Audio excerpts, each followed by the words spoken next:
গরুর মাংস পছন্দ করে না এমন মানুষ বাংলাদেশে খুব কমই আছে। আর এখন সেই প্রিয় খাবারটাকেই বিদায় জানাতে হবে ভয়ঙ্কর সেই অ্যানথ্রাক্স নামক সেই ভাইরাসটির কারণে। এখন দেশের নতুন আতঙ্কের নাম এই ভাইরাসটি, যেটা কিনা গবাদি পশুর মধ্যেই বেশি দেখা যায়। তবে মাঝে মধ্যে মানুষের মধ্যে এই রোগটি ছড়িয়ে পড়ে, যার ফলে মৃত্যুও ঘটতে পারে। ইতিমধ্যে এই দেশের অনেকটি জেলাতে দেখা গিয়েছে এই রোগটি। রংপুর থেকে শুরু হয়েছে এই ভাইরাসটির সূত্রপাত। জানা গেছে এই ভাইরাসটির কারণে সেখানে 2টি লোকের প্রাণ চলে গেছে। প্রায় 2 শতাধিক মানুষের মতো আক্রান্ত হয়ে গেছে এই ভাইরাসে, যার কারণে গ্রামবাসীদের মধ্যে এখন আতঙ্ক ছড়িয়ে পড়েছে। এই রোগটি আসলে প্রাচীন ব্যাকটেরিয়া জনিত সংক্রমণ, যার পুরো নাম হচ্ছে প্রসিলেস অ্যানথ্রাক্স। এটি হচ্ছে গবাদি পশু শরীরে আগে ছড়ায়, কিন্তু সহজে ধরা পড়ে না।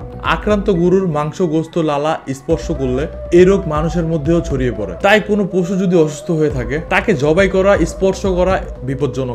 অনেক সময় জমে থাকা পানি বা ঘাসে অ্যানথ্রাক্সের জীবাণু থাকে। এই জীবাণু বছরের পর বছর টিকে থাকে। গরু যখন সেই ঘাস খায় তখন সেই প্রাণীর শরীরেও ছড়িয়ে পড়ে। আমাদের যে কোনো জায়গা থেকে গরুর মাংস কিনে খাওয়ার আগেও অনেক বেশি সতর্ক হতে হবে। রান্না করার পর এটা জীবাণু মারা যায়। রান্না করার আগে যে প্রসেসটি আছে, যেমন মাংস হাতে ধরে ধোয়ার সময়, তার মাধ্যমেই এই ভাইরাসটি ছড়িয়ে পড়ে। আপনাদের আশেপাশে গরুর মাংসের কারণে কেউ সমস্যায় পড়েছে, এরকম কি কেউ আছে কিনা কমেন্টে জানাবেন।